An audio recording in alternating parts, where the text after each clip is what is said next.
পাণ্ডবা নির্জলা একাদশী ব্রত মাহাত্ম্য। জ্যৈষ্ঠ শুক্লপক্ষের এই নির্জলা একাদশী ব্রত সম্পর্কে ব্রহ্ম বৈবর্ত পুরাণে শ্রী ভীমসেন ব্যাস সংবাদে বর্ণিত হয়েছে। মহারাজ যুধিষ্ঠির বললেন, হে জনার্দন, আমি অপরা একাদশীর সমস্ত মাহাত্ম্য শ্রবণ করলাম। এখন জ্যৈষ্ঠ শুক্লপক্ষের একাদশীর নাম ও মাহাত্ম্য কৃপাপূর্বক আমার কাছে বর্ণনা করুন।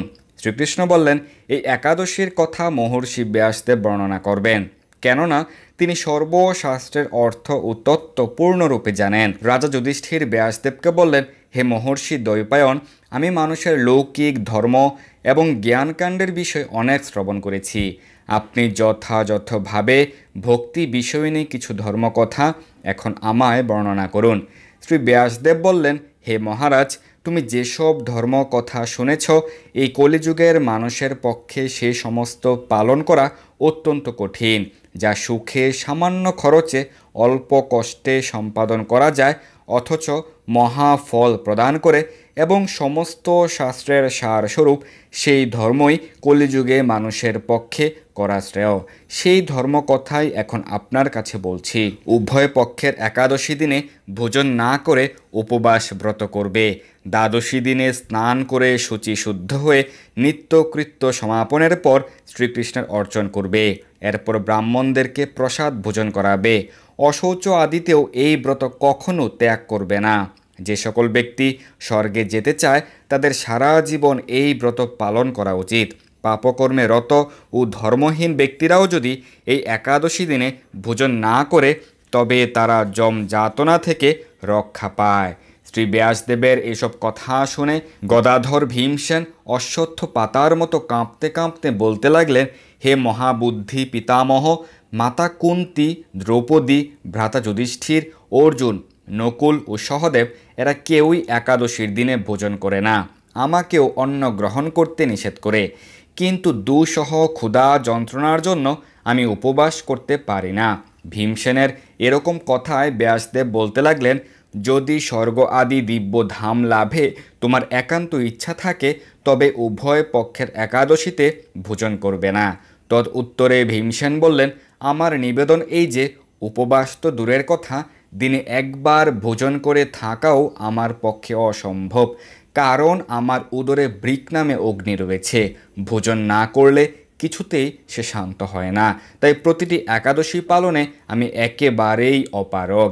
হে মহর্ষি, বছরে একটি মাত্র একাদশী পালন করে যাতে আমি দিব্য ধাম লাভ করতে পারি, এরকম কোনো একাদশীর কথা আমাকে নিশ্চয় করে বলুন। তখন ব্যাসদেব বললেন, জ্যৈষ্ঠ মাসের শুক্লপক্ষের একাদশী তিথিতে জলপান পর্যন্ত না করে সম্পূর্ণ উপবাস থাকবে, তবে আচমনে দোষ হবে না। ওই দিন অন্ন আদি গ্রহণ করলে ব্রতভঙ্গ হয়। একাদশীর দিন সূর্য উদয় থেকে দ্বাদশীর দিন সূর্যাস্ত পর্যন্ত জলপান বর্জন করলে অনায়াসে 12টি একাদশীর ফল লাভ হয়। বছরের অন্যান্য একাদশী পালনে অজান্তে যদি কখনো ব্রত ভঙ্গ হয়ে যায়, তাহলে এই একটি মাত্র একাদশী পালনে সেই সব দোষ দূর হয়। দ্বাদশী দিনে ব্রাহ্ম মুহূর্তে স্নান আদি কার্য সমাপ্ত করে শ্রীহরির পূজা করবে। সদাচারী ব্রাহ্মণদের বস্ত্র আদি দান সহ ভোজন করিয়ে আত্মীয় স্বজন সঙ্গে নিজে ভোজন করবে। এরূপ একাদশী ব্রত পালনে যে প্রকার পুণ্য সঞ্চিত হয়, এখন তা শ্রবণ করো। সারা বছরের সমস্ত একাদশীর ফলই এই একটিমাত্র ব্রত উপবাসে লাভ করা যায়। শঙ্খ চক্র গদা পদ্মধারী ভগবান শ্রীকৃষ্ণ আমাকে বলেছেন, বৈদিক ও লৌকিক সমস্ত ধর্ম পরিত্যাগ করে যারা একমাত্র আমার শরণাপন্ন হয়ে এই নির্জলা একাদশী ব্রত পালন করে, তারা সর্বপাপমুক্ত হয়। বিশেষত কলিযুগে ধন সম্পদ দানের মাধ্যমে, সদ্গতি বা স্মার্ত সংস্কারের মাধ্যমেও যথার্থ কল্যাণ লাভ হয় না। কলিযুগে দ্রব্য শুদ্ধি নেই, কলিতে শাস্ত্রোক্ত সংস্কার বিশুদ্ধ হয় না। তাই বৈদিক ধর্ম কখনো সুসম্পন্ন হতে পারে না। হে ভীমসেন, তোমাকে বহু কথা বলার আর প্রয়োজন কি? তুমি উভয় পক্ষের একাদশীতে ভোজন করবে না। যদি তাতে অসমর্থ হও, তবে জ্যৈষ্ঠ মাসের শুক্লপক্ষের একাদশীতে অবশ্যই নির্জলা উপবাস করবে। এই একাদশী ব্রত ধনধান্য ও পুণ্যদায়িনী। যমদূতগণ এই ব্রত পালনকারীকে মৃত্যুর পরও স্পর্শ করতে পারে না। পক্ষান্তরে বিষ্ণু দূতগণ তাঁকে বিষ্ণু লোকে নিয়ে যান।